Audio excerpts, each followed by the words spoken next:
We usually talk specifically about an amazing platform feature on the show, but today we're going to do something a little different.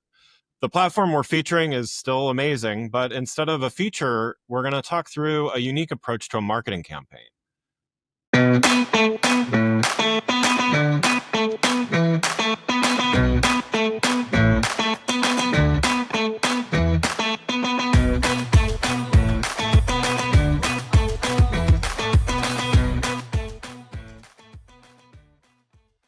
Welcome to One Amazing Thing About Treasure Data and their campaign that ran during Adobe Summit in March 2025. Today, we're going to be talking with Mark Tack, CMO at Treasure Data, and he's going to be talking with us about their CDP Trade-Up program that ran during the summit. Mark, welcome to the show.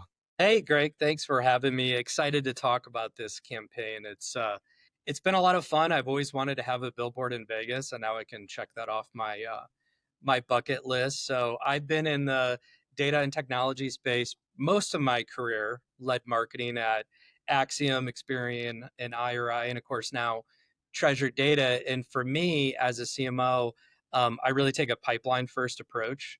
So I really think of marketing as it's more than awareness. It has to drive pipeline. So here at Treasure Data, I'm responsible for making sure that we're positioned as a leading AI company and making sure our sales team is very happy with a healthy pipeline so they can crush their number. But yeah, thanks for having me. It's an exciting time in the industry, and Treasure Data is really sitting at that heart of customer data and AI. Yeah, definitely, and completely agree. CDP space is very a very interesting space to be looking at right now. So yeah, let's dive in here. And as I mentioned at the top of the show, we usually look at a product feature, but I thought this campaign would be interesting to talk through. I saw the creative. And to your point, it's always fun to have a campaign running in Vegas there, and I thought it was interesting both from the it was bold, it was tongue in cheek, and it got great results. Which at the end of the day, to the pipeline comment, it's that makes it all the better. So why don't we start at the beginning? What was the driving force behind the campaign, and why go after Adobe in this way? And you touched on movement in the CDP market, but what makes this such an interesting time? Yeah, so the billboard itself, I mean, let's talk about the Vegas Strip. March 18th through 20th, you're going down the strip, and on the side of a massive hotel, you see a slot machine, and the hope is you get three diamonds across. And the Treasure Data logo, of course, has that diamond. And the message is pretty simple. Do you have a winning CDP? If not, it's time to trade up, right?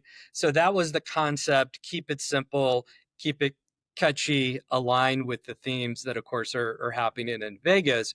But the timing for this was really pretty interesting. So the CDP market, as I'm sure a lot of people know, 180 companies call themselves a CDP. Right. But ironically, last year, 2024, was the first year that Gartner came out with a Magic Quadrant. First year Forrester came out with a wave in the CDP space. So the market matures. And then this year, there's already been 3 acquisitions in the CDP space. What we see in our research is that around 2/3 of companies have already adopted a CDP. That's actually some data that Gartner has shared. And it's really consistent with our pipeline where about 2 and 3 companies coming to us is looking to upgrade from a first generation CDP. So for us, having this campaign, the trade up concept made a lot of sense. And then the other trend that's happening, of course, is with AI. And I think most executives have figured out by now that AI is a garbage in, garbage out situation. Right. It's only as good as your customer data.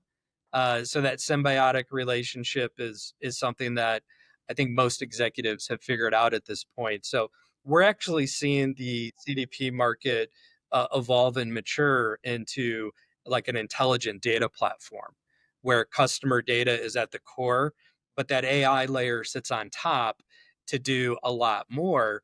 And just with all these changes, we decided to go loud in Vegas and help brands trade up. Yeah, love it. Yeah, and definitely, it was definitely big news that the the quadrant and wave and all that stuff came out, it felt like it took forever to do that. But to your point, it's a maturing market, and certainly time, and the acquisitions. I'm sure there's more acquisitions to come, and consolidation and all that stuff happening. You mentioned a little bit about the creative, and we're looking at some of the creative as well as on this show. But tell us a little bit more about that approach from a creative standpoint, and placement and outreach and stuff like that. So we did the whole campaign in house. And some people have asked, how much did you spend on that? That must have been an expensive campaign. And the reality is, our cost was just the media placement. But we did all of the design, the messaging, the execution in house. And last September, we actually relaunched our brand and our website. And we moved Treasure Data from a scrappy entrepreneurial startup-y brand, which was super fun and vibrant, to a more mature, sophisticated enterprise brand, which is what you see at treasuredata.com today. And so what we did in Vegas is really a continuation for us. It's continuing that drumbeat of kind of leadership and confidence in market. We've done a similar approach at NRF earlier this year in January in New York, did something similar at the Gartner Marketing Symposium last summer. And then we actually run our own event called CDP World in Vegas. And, I love having an in-house team of super creative people. It's a Yeah. small, lean, mean, and very creative group of people. And we just love to do big stuff. That's what we're all about. Yeah, yeah, and I mean it's fun to do the fun stuff too. I mean, there's lots of different types of collateral and other things that need to get done. But yeah, what a great canvas, right, for a campaign, right? No doubt. Yeah, And the timing, of course, is there's a lot of major players in the CDP space. There's a lot of the big cloud vendors, and our customers use all of them. yeah, So when we look at our connectors, a lot of these cloud players who also offer a CDP are some of our largest connectors. So in most areas, we partner and integrate daily and regularly with all of them. But in this case, with the Adobe Summit happening, we just felt like it was a great opportunity to remind folks that there is another option out there.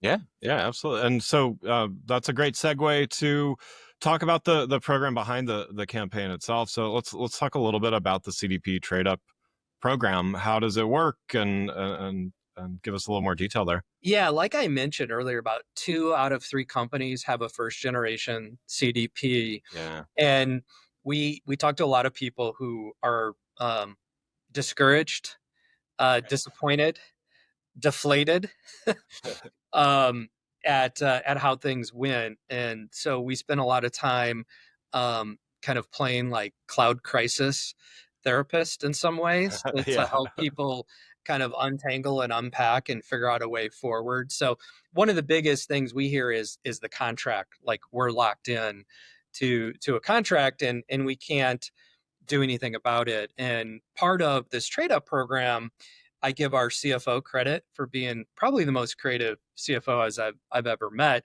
He's like, let's just help people with the contract side. He's like, bring me in, have them talk to me. We'll work out something that's flexible so people can afford to do that transition without having such a significant financial burden. And then the other thing is most of our deals in the last 18 months have all been transitions. So our processes, our tools, our people have gotten really good at it. And so it's less daunting and overwhelming than people may think. Moving your first party customer database from one vendor to another is not something that most people are probably looking forward to. Um, Right. but it can be done smoothly and easily and effectively. And I'll just give you an example. Like, take Anheuser-Busch. There's a case study on our website. So ABI has been with Treasure Data for a while, and they've got 90 million unique customer records in our database across 42 countries, and have 2,000 data sources going in to the CDP. So when you think about that complexity and that scale and the global nature, and this is a CPG company, and consumer brands aren't typically known for having really large consumer databases. Right. Yeah. But in this case, they do, and that's a good example of the kind of scale that Treasure Data works with. And so you got to have a special level of technology expertise and people expertise to really pull that off. Yeah, yeah. Well, and a couple things there. I mean, one, I would imagine as the CDP market is more mature, I mean, the trade up makes a lot of sense because, we're not talking, 10, 14 years ago, whatever, when CDPs were nascent, let's say, a lot of companies were adopting those first generation, as you were saying, but now it makes a lot of sense. But I guess, you've used the term first generation CDP just for those kind of watching this out there. You don't have to name names, but like, what are the qualities of a first generation versus something like a Treasure Data? Yeah, I mean, I think that one of the biggest things is ROI Yeah, and measurable results that you're going to see from that. yeah, And of course, in order to attain that, it has to work. yeah, It has to be live. It has to drive real value with use cases, not just from a marketing perspective, but across the whole business. yeah. The customer data, contrary to popular belief, is not just for marketing. Right. It's just as much for the service department, the sales team, supply chain, um, the people team. That's what we find in our customer base is by using AI, you can really democratize data, and it doesn't have to be just the data scientists who have access to the data, right? You Yeah, do have the ability to unlock that for the whole company through the power of Gen AI that sits on top of the CDP. So, I think a lot of first generations can be relatively basic. Um, we've talked to a lot of companies that it just isn't working correctly, or they want to power a real time use case and they've got real time data to stream, and they have batch data, mm, historical data of what's already happened, and they're having a hard time activating in real time with batch data. So that idea of bringing it together is something that it's a deal breaker if your use case requires both real time and batch. But what we've heard is that Treasure Data is one of the only CDPs out there that does truly unify and integrate both. So I think at some point, brands kind of hit a ceiling where they're just not able to do what they'd like to do, and that's a big part of it. And then the other thing is, we work with global 2000 companies. Like let's take retail for example, yeah. huge industry for us. Their databases can reach the billions Right, of records, right. and they're looking to deploy emails or text messages to the tunes of millions and millions in a matter of seconds, right? And so they're trying to power massive volume at scale very quickly. And there's not a lot of platforms out there that can do it. And so that's why we always offer a free complimentary proof of concept of to people who are looking to switch. It is a career defining moment to decide to select a CDP. And our Yeah, belief is kind of like you're buying a car, you always test drive, or at least most people do still to this day. I think a lot of people still test drive. We think the same is true for the CDP. And that's why we're huge advocates to have Treasure Data come in. Let's do a POC.